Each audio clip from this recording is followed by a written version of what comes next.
as the different person you are 2 or 3 decades later. Mm-hmm.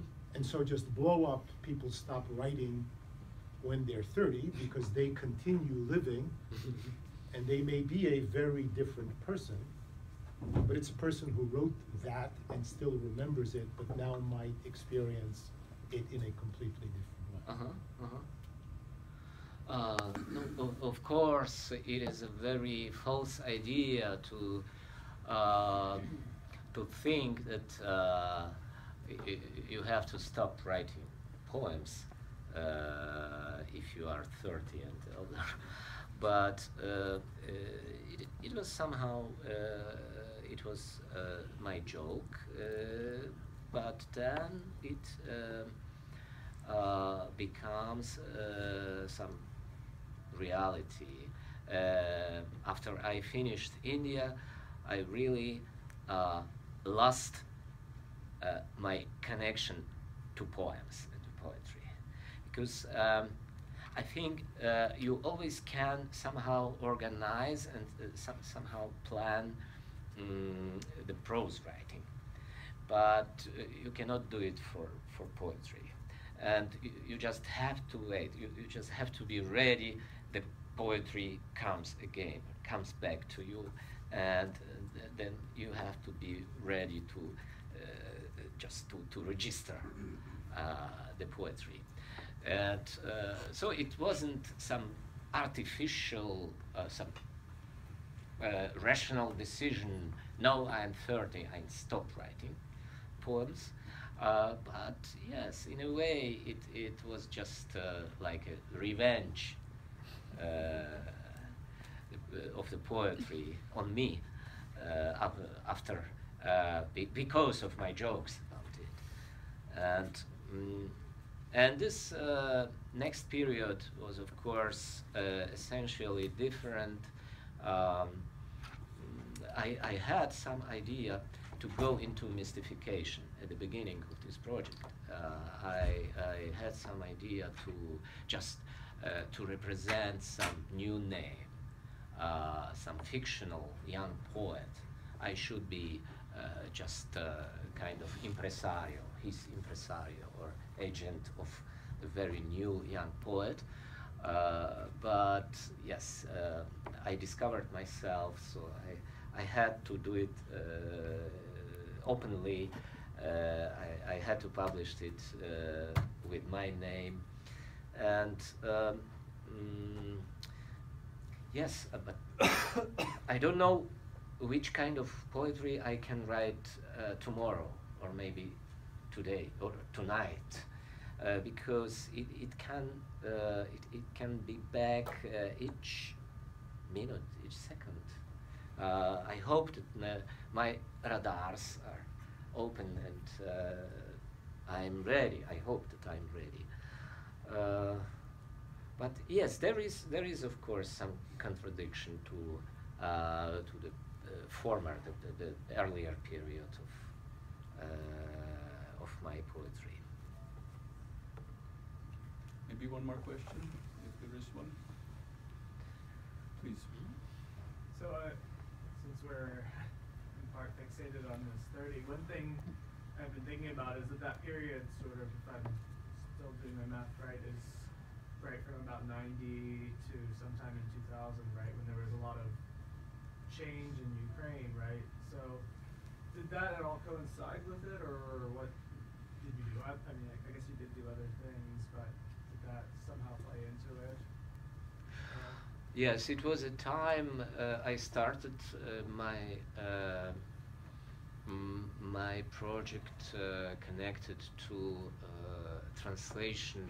It was a translation of American poetry of 1950s and 60s. It was just a start. I just learned some first poems by Frank O'Hara,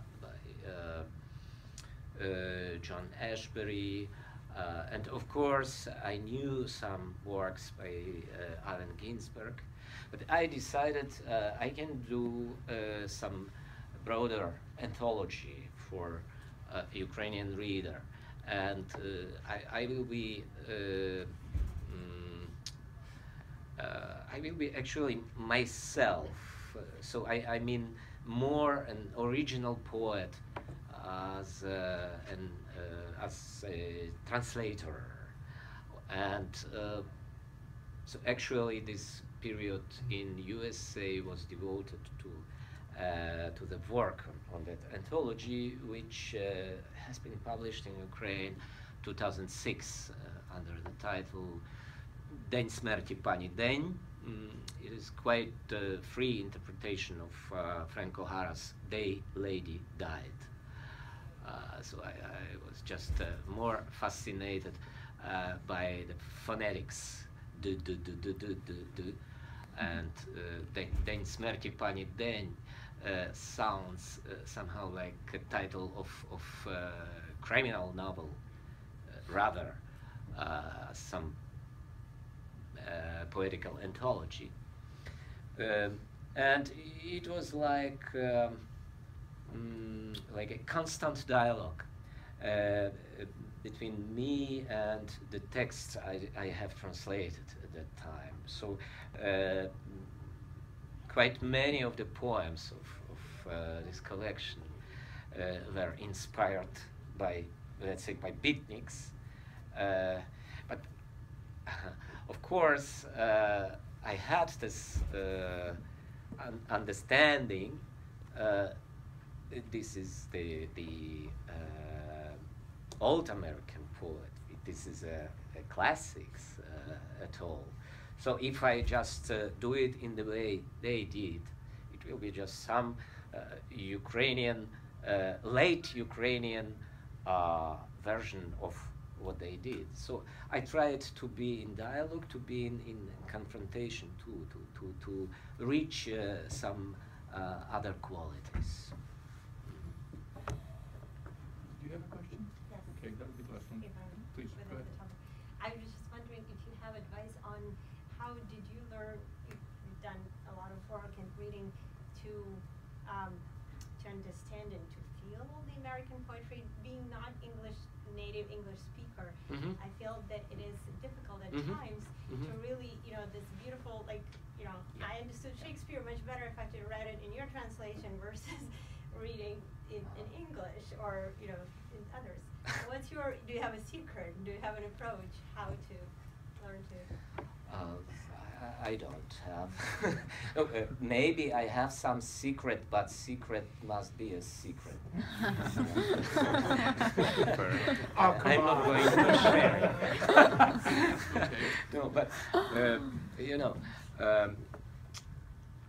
I have used this time here in America, I think, to meet some people, to have different kinds of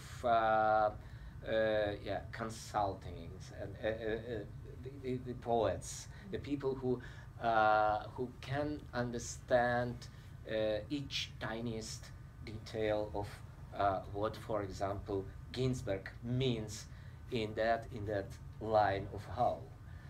Because there is just 4 or 5 different connotations at the same time. So I tried just to save a part of them because there was a big technical problem.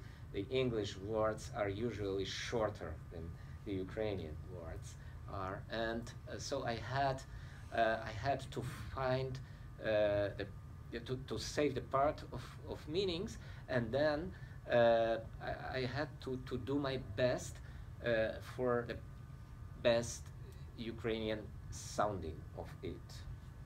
So I just imagined all the time I have to read it aloud. I have some 500 people here, and I have to make the reading very, very attractive for them. Thank you. Shall we go on to Moscoviati? Oh yeah. So maybe a few last pages from the novel Moscoviat. This is the English version in translation of Vitaly Chernetsky. And the hero, or let's say, protagonist of this novel is a certain Ukrainian poet who, at the very end of the Soviet Union, studies and, of course, and lives in Moscow. So he became a witness of the collapse of the empire, and from time to time, sometimes he's composing, because he doesn't write these letters, but he imagines to himself he's writing some messages, some letters to a very strange person, to the Ukrainian king. It was a time at the end of 80s, we found out in Ukraine that we have a king actually, and he lives in Spain. He has a Spanish citizenship, and his name was Olelko II, Olelko II. And I suspect Olelko I lived somewhere in 11th or 12th century. It was Olelko II, a kind of mystificator, and I don't know by now how was it that he led his genealogy, his family line from the dynasty where the king Danilo Halicki belonged. So he had this pretensions to be an Ukrainian king. And Otto von F., this is the name of the hero in the novel,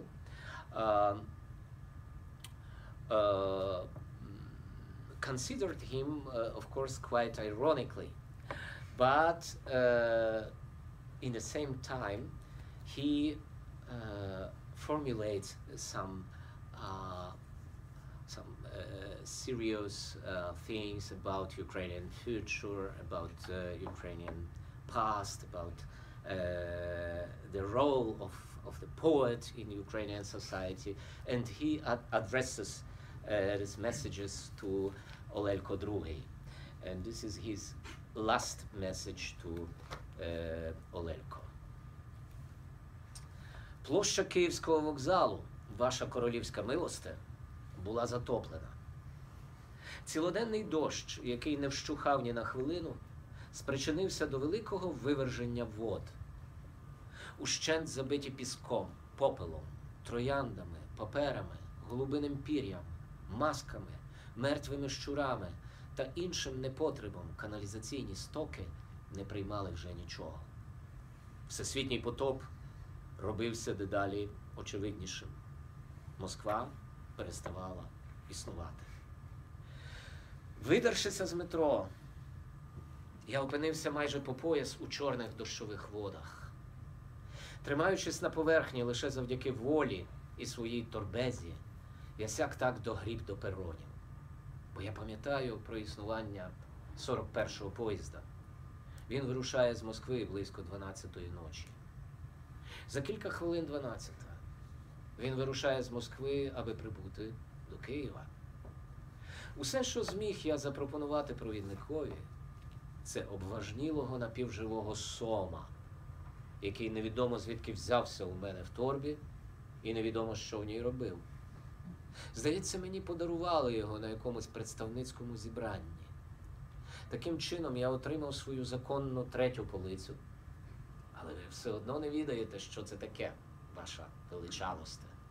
В загальному вагоні такими пересуваються в пошуках сенсу життя добрих 3/4 вашого знедоленого люду. Розстелив на згаданій третій полиці свій плащ і останнім зусиллям пропхав бідне, знемічніле тіло своє у вузеньку продухвину поміж стелею вагону і полицею. Тут я лежатиму, певно, аж до Києва, ховаючись від ревізорів, контрабандистів та прикордонників. Тут я нарешті заснув. Це сталося, як тільки рушив поїзд. І це триває досі. Бо я страшенно хворий, ваша ясносте. Маю шалену гарячку, від якої губи вкриються на ранок лишаями. Розпухле коліно маю. Певно, десь танцював і послизнувся. Маю безліч алкоголю у крові. Більше, ніж самої крові. До того ж маю кулю в черепі. Не далі, як годину тому, я, здається, покінчив із собою, пустивши собі в голову кулю з пістолета якоїсь радянської системи, мабуть, Макарова. І тепер цей чудовий, затхлий, повний розм'яклих тіл людських поїзд несе мене геть від Москви. Адже не можна довго засиджуватися в тому місті, де ти покінчив із собою. Слід обов'язково кудись пересуватися. А я пересуваюся додому, ваша гідносте. Існує така країна, де живуть ваші піддані. Розумію, вам, народженому десь у тропічній Африці, на віллі Україна, звиклому до Еспанії та Швейцарії, тяжко собі уявити щось подібне. Однак це правда, ваша милосте. Така країна існує. Вона не вигадана для вас, вашими радниками, астрологами і капеланами. Адже найпримхливіша, найбожевільніша людська уява мусить відступити перед справжністю цієї країни. Вона до болю справжня, нічим не захищена від сходу, навіть горами. Якби свого часу хтось, хто роздає географію, порадився зі мною, то нині все виглядало б інакше. Але він розмістив нашу країну саме там, де йому схотілося. Дякуємо і за це. І що зробив нас м'якими та вайлуватими, терпеливими, лінивими, добрими, і що зробив нас байдужими, заздрісними, довірливими, зробив хитрими, боязкими, сварливими, зробив недбалими, покірними, співучими. Дякуємо йому, бо могло бути і гірше. Дівчат дав нам гарних. І негарних теж. Поетів незрозумілих, а священників недорікуватих. Короля дав нам далекого. Іноді нам сниться Європа. Приходимо вночі на берег Дунаю. Щось таке пригадується.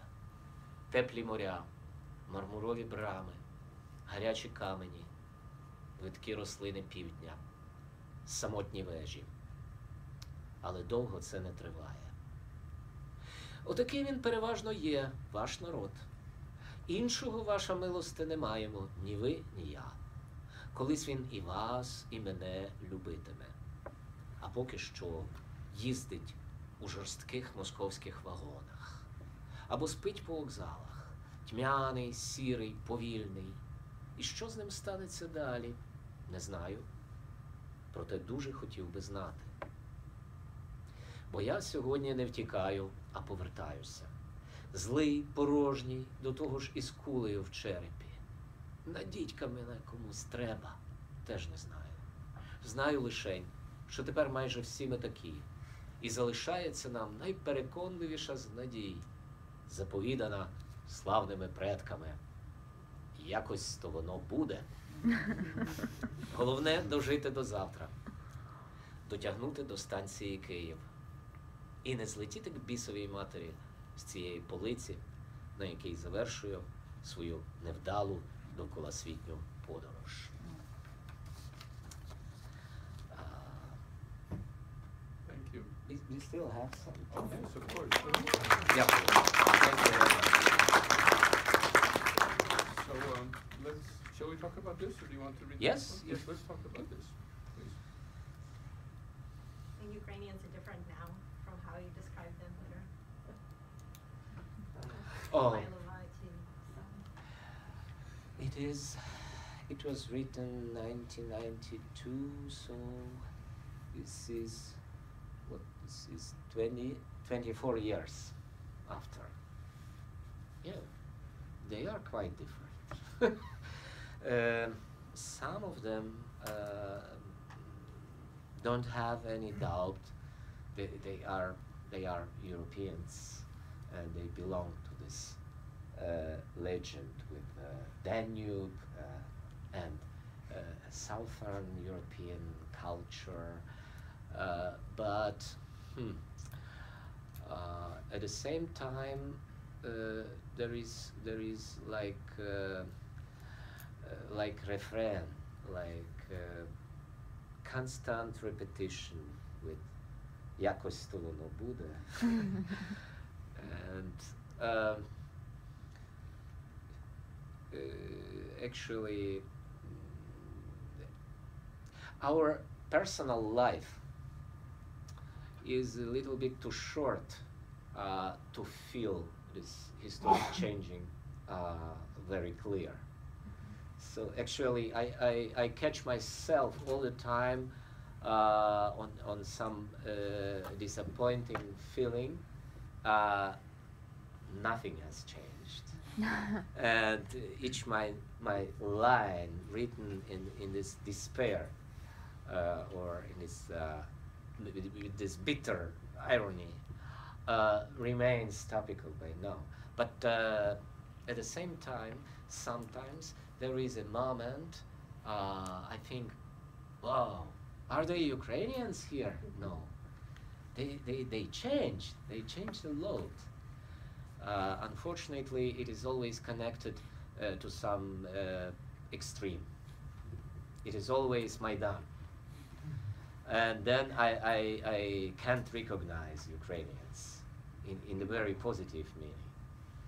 Last time, it was in December 2013, I went to Maidan,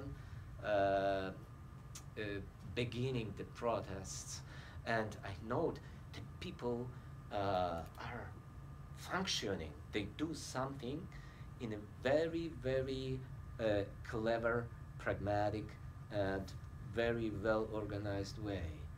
And my first impression was, are they Ukrainians or are they maybe Swiss? Or the Ukrainians cannot do so so well in that situation. So I don't know, maybe we had this kind of evolution with some jumps, and then we remain in some stagnation, and then again and again. Thank you. Please ask questions.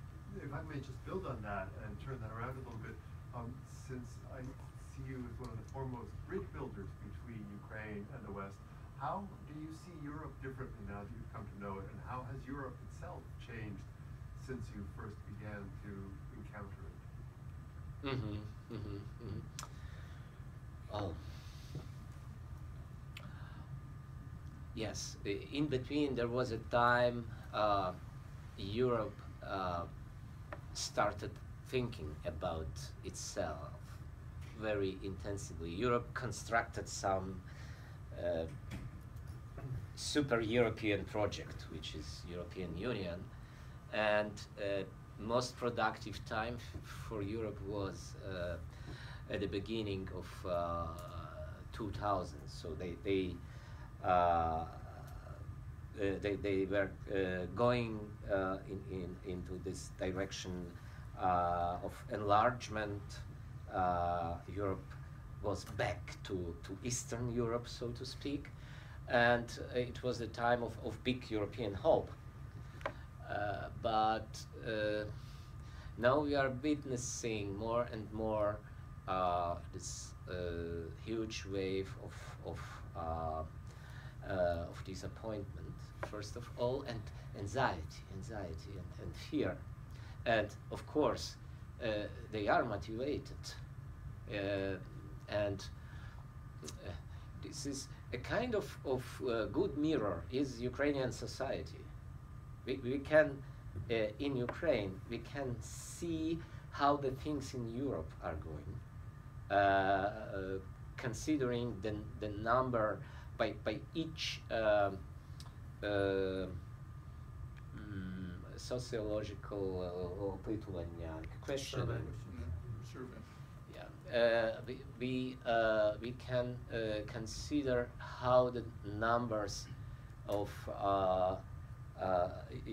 supporters of European idea change in Ukraine, and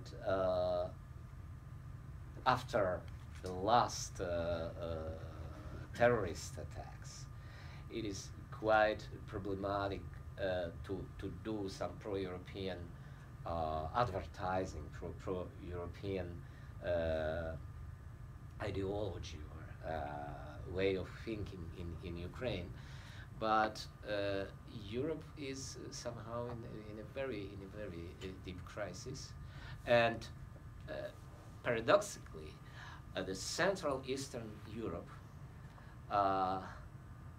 comes back somehow to itself. It matters again. It is not more just a formal part of European Union. It is an actor again. Some countries like Hungary or Poland, they are the actors, but they are again in the bad features of Central European Europe. For example, xenophobia and all historical traumas. And so it makes a very complicated reality for all of us.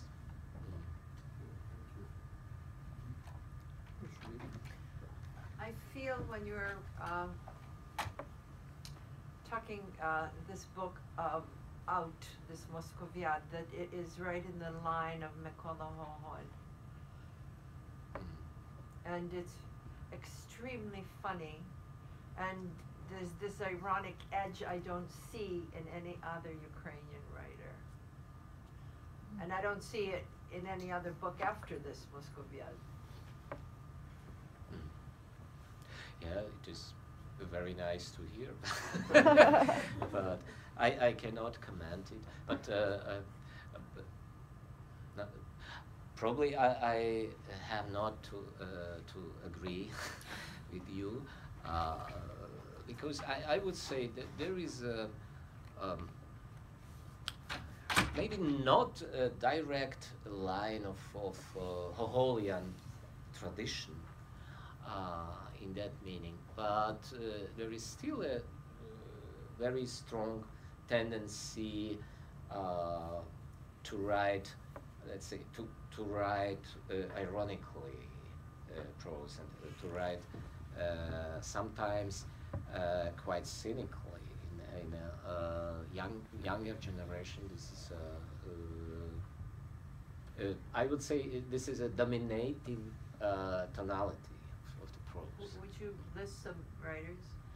Some writers, of course, Serhiy Zhadan is not doesn't belong to the youngest, but still he's younger than me. And then the generation of let's say 30 years old writers like Tanya Malarchuk, for example.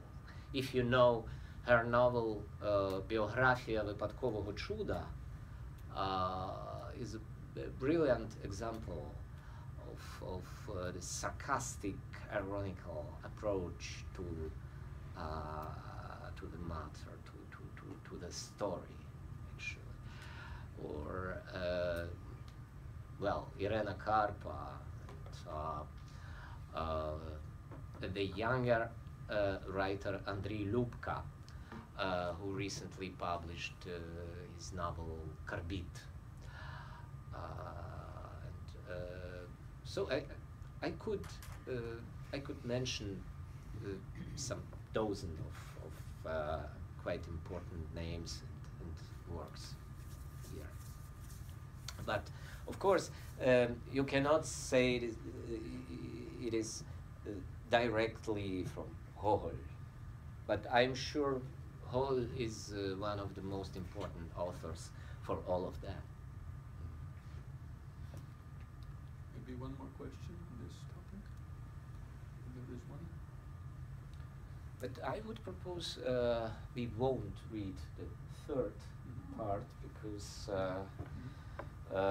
we have just 5-7 minutes to finish our presentation here. Or maybe because this is a book which was recently published, 12 Circles, so maybe it makes a sense Makes some sense. to pay some attention Yes. to this novel. And я, напевно, прочитаю там тільки пару абзаців під кінець. And this is a novel about some stranger in Ukraine. The hero, one of the heroes, one of the central figures in that novel is an Austrian photographer, an artist whose name is Karl Josef Zumbrunnen, which would be in French La Fontaine, and I don't know, Outspring or something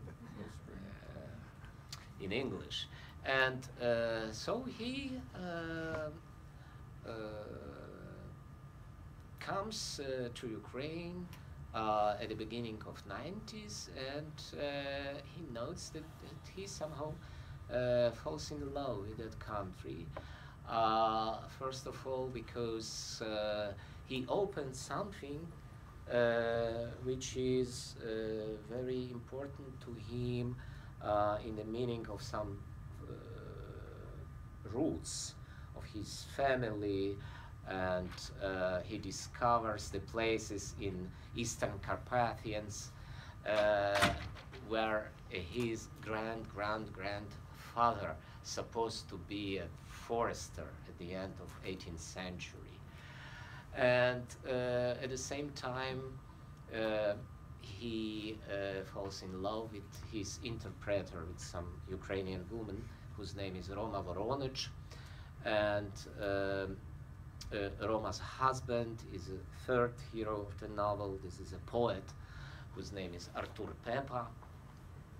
But at the end of the novel, Karl Josef Zumbrunnen was killed in Carpathians by two people just because of some misunderstanding. Because being all the time in love with Ukraine, he couldn't speak any Ukrainian word. And he always wanted his interpreter would be somehow closer to him, so he didn't try to learn the language. And there was a situation, he was just alone, and he had this confrontation with two criminals, half criminals, who didn't understand what he wants, and it was a death, it was murder just because of the language, of inability to speak some common words. And after his death, Karl Josef Zumbrunnen became something, became a mental unity, or just a drop, or just a small cloud or something. And he is flying. He's flying in the night. This is the night to Easter. Oh, that sounds now very, very, very topical. This is the Saturday night to Easter Sunday, and he flies from the place where he was killed, from Eastern Carpathians, in western direction, because as a dead substance, he has to escape of daylight. And he finishes in his city Vienna. And so maybe від цього місця Трошки пройдемо вниз. Let's go through his flight, through his journey. Ще вище. Ще далі. Ще далі. Далі. Ще. However. Але десь у повітряному трикутнику, поміж Святим Штефаном, Мальтійською церквою та гробницею капуцинів, ним було владно вдарено об невидиму і непроникну завісу. І всього засліплено нестерпно білим спалахом. Перед ним постала світляна стіна, з якої хрипкуватим джазовим голосом запитало: «Хто ти такий? Хто домагається бути впущеним?» Карл Йозеф і не щувся, як відповів: «Я, його ясність, цісар Австрії, король Угорщини». Глядачі, а було їх невидимих сотні тисяч на цьому концерті, засвистіли і затупали. Тоді зі світляної стіни тим самим голосом мовило: «Я такого не знаю. Хто домагається бути впущеним?» Йому на це знову сказалося: «Я, цісар священного Риму Карл Йозеф, апостольський король Угорщини, король Богемії та Циганії, король Єрусалимський, замолоду фан Judas Priest і Iron Maiden, великий князь Трансильванський, великий герцог Тосканський і Краківський, герцог Лотаринський». На це зірвався ще потужніший обурений шквал їхнього стадіону. «Я не знаю такого. Хто домагається бути впущеним?» – запитало ще хрипкіше від стіни утретє. І аж тоді новоприбулий знайшовся з відповіддю: «Я, Карл Йозеф, бідний грішник, фотограф і перелюбник, здаюся на твою ласку». Невидимі глядачі затихли. Всього на півсекунди, хоч здалося, ніби на 9000 років. «То можеш увійти», – мовило врешті від стіни. І тоді стіна перестала бути стіною, а стала світляними сходами, і вони провадили, як це не дивно, вгору.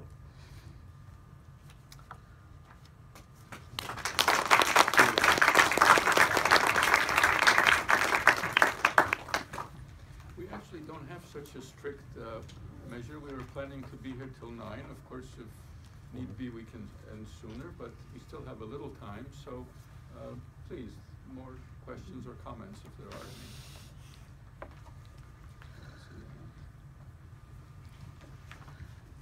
Yeah. What are you writing now? What will be your next book? I'm not sure I finished this book. I'm writing on it since 1990.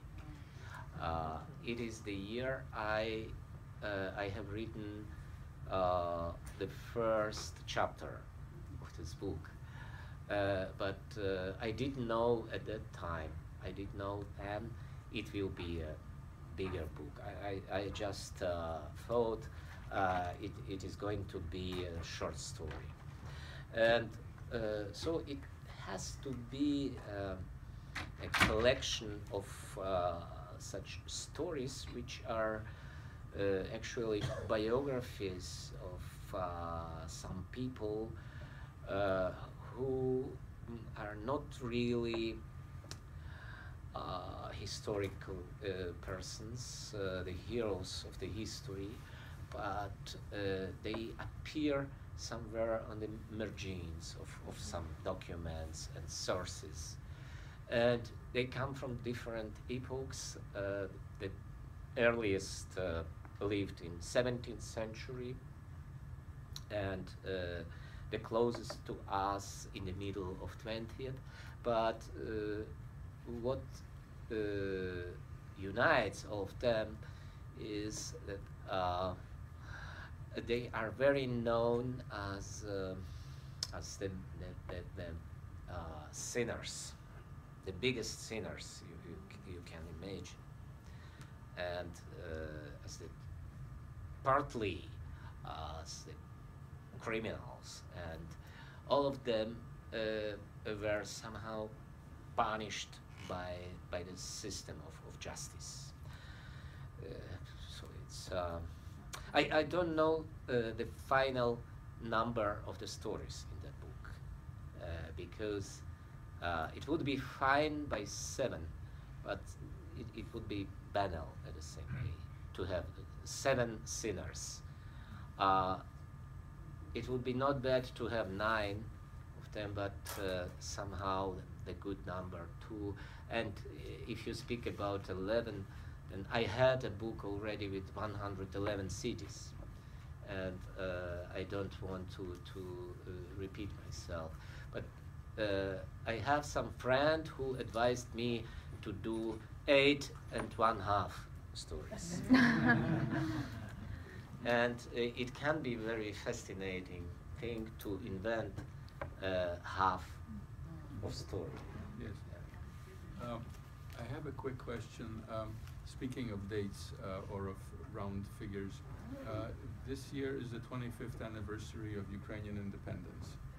Does that tempt you in any way to reconsider, to think again about those 25 years, what was done, what was not done? Maybe not only or not specifically in the political realm, but in the literary. Is there any interest on your part in that kind of recapitulation? I didn't realize it before you asked me. So thank you very much for remembering all this. And of course, it should be a big theme for Ukrainian authors this year, and yes, I just start thinking about after your question. Please, are there any? Lubko. Actually, my question is a follow-up to yours, because it goes beyond the realm of your wonderful presentation of your fiction and the poetry that we heard today. But your writings are not limited to that. You also have written essays, publicistica, journalistica, and I wonder whether, again, referring to Professor Hrgovich's question, whether you could offer us perhaps not an overview of all the 25 years, but the most recent events in which you have expressed certain opinions, you have influenced thinking. I'm thinking especially of the year 2010 and everything that followed, and I wonder whether you could give a kind of a retrospective of these last few years and the positions you have taken and any reflections you might have. I'm very sorry for this circumstance. I'm here. Not I'm here. This is my last station on that tour in USA, and I had my book, my collection of my columns, my publicistics published 2 years ago in Ukraine.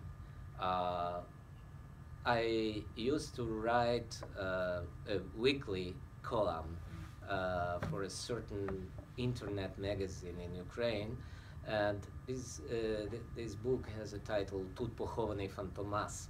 I had some 20 copies, but they are sold out in the at the readings I had before.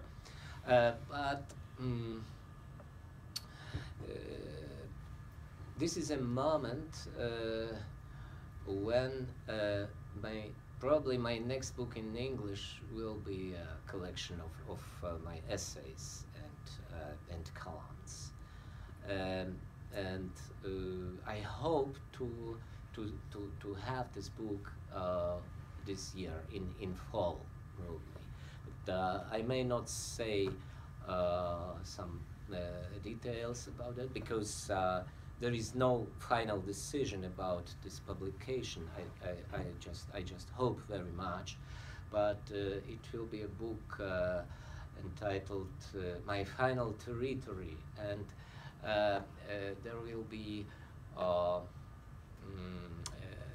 the essays I published in 90s, and then the very last, which I published in the time, so around the second Maidan, and during last 2 years. So I hope it will be good somehow to have it under one cover. The elder essays like My Final Territory or Erz, Herz, Perz, and then the newest ones. So maybe we still have the possibility to meet again and to speak about this. Thank you. Please, and then there's another question. Yes. It's maybe a little bit of a personal, so not related directly to what you were reading today. I recently read a book of your daughter Sophia, Felix Sastria, which I found absolutely amazing.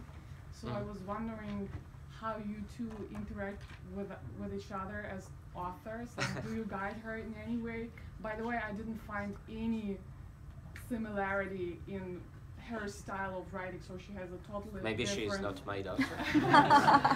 So totally different and absolutely amazing personality as an author. So I would love to hear what you say about that. Yes, I think I'm asked very often, how can I influence what she writes, or does she ask me about some advice or something? I always say no, because she's absolutely autonomous. She is a very good writer without asking me, is it good or bad? But it wasn't always in that way, of course. But her debut was in a very independent way. Yeah, but it was at the time we were here in the States. I had this Fulbright, and she had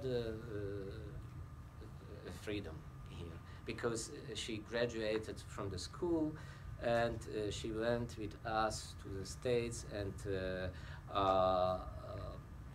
she planned to be back in Ukraine, and then she planned to go to some university. So she had just a break in between the school and the university, and she has written her very first short novel, Lito Milene, and I just had idea she writes something, but I didn't read it before she has sent it to some jury, and it is a very good competition for the beginners, for the young authors, and the jury members read the works without knowing the names of the authors. They stand under code.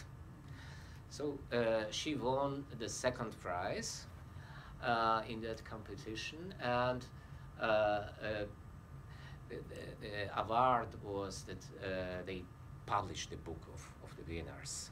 So the second place has the privilege to be published too. And after this decision came, I got the possibility to read it. So I didn't have any influence. I couldn't somehow make some impact on jury or something. It was in the purest way.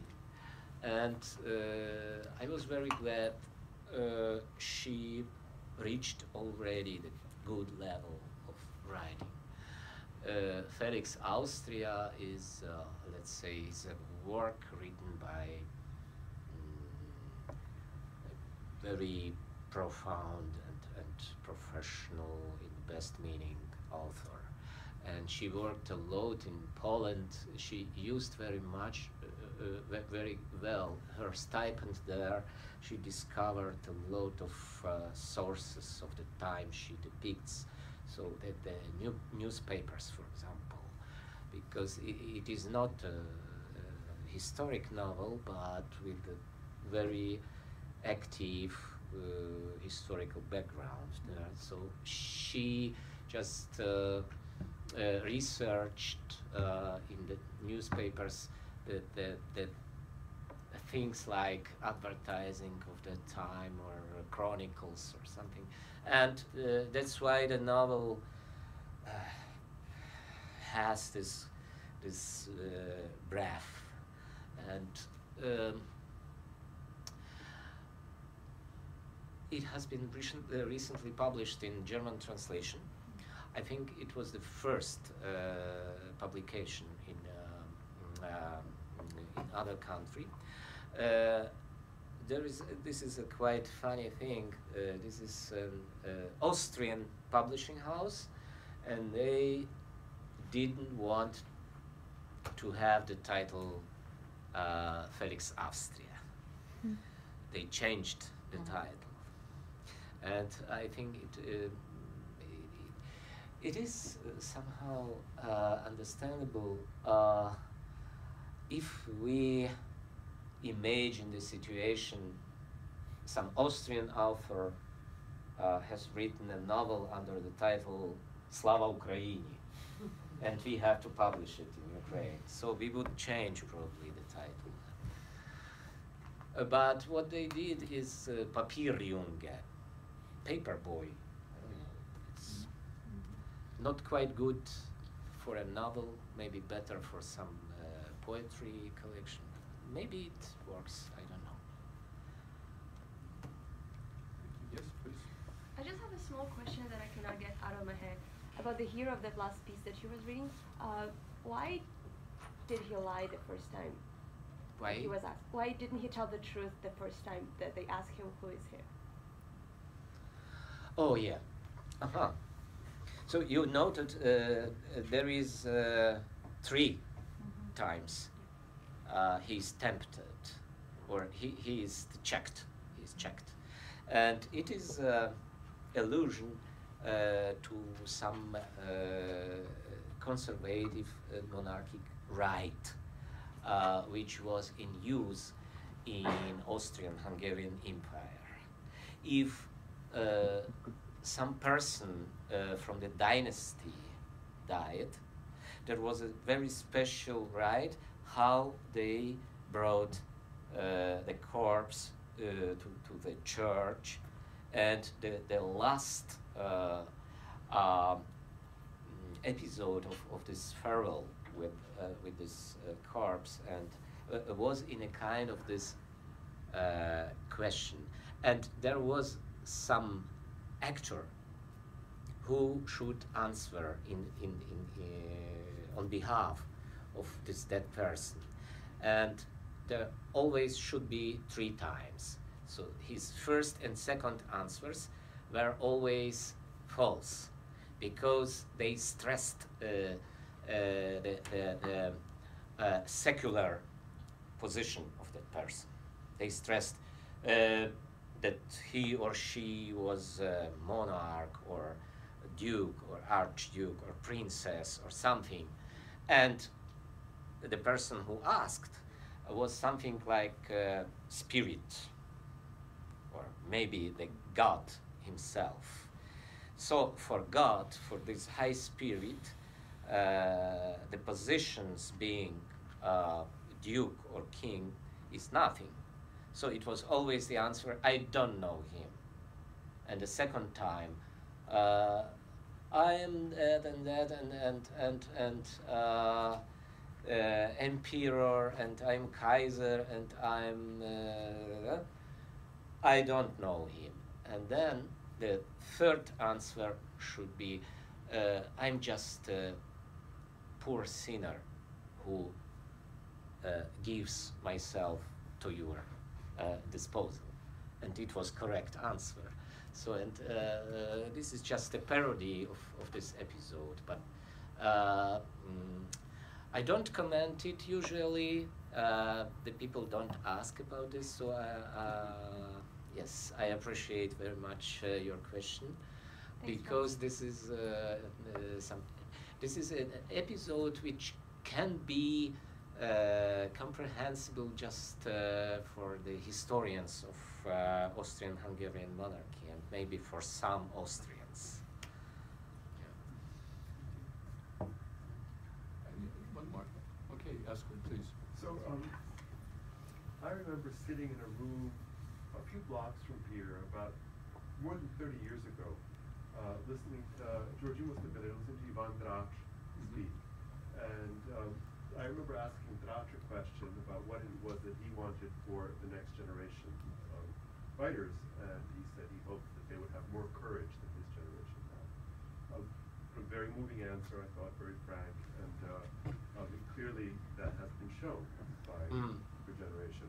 I wonder two things. One is, how does your generation relate to your ancestors, your literary ancestors? Are they still viable presences in your head? And do you have a word or two for the next generation, what you would like them to do, beyond your, beyond being a proud father of a brilliant writer? Right. Yes, I'm very glad to have a lot of them just as my friends. But I can say now a little bit having some distance. It was related to some publishing project, shortly speaking, some anthology of very contemporary Ukrainian poetry, which is going to be published next month, April this year, in Poland. It is a result of the European cultural politics, because the Polish city Wrocław is a European cultural capital this year, and they have a lot of projects during the year, and April is the Ukrainian month there, so they decided to publish. Also the cruelest one. Yes, this is yes, which is not accidental. And they decided to publish some newest Ukrainian poetry written in the time of Maidan and in the time of war, but of course it can be everything. I mean not just war poems or revolutionary poems, but I was invited to write some preface. So I had some system of 35, 40 names, more or less in the same age, let's say between 20 and 30 in age, 30 years in age, and I see a lot of very big, enormous, big energy and power, and they are actually very brave.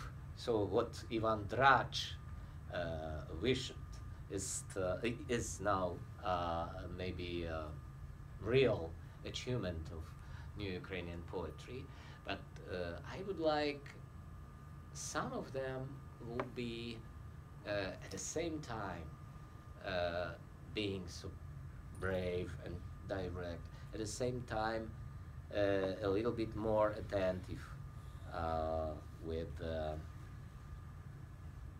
line, with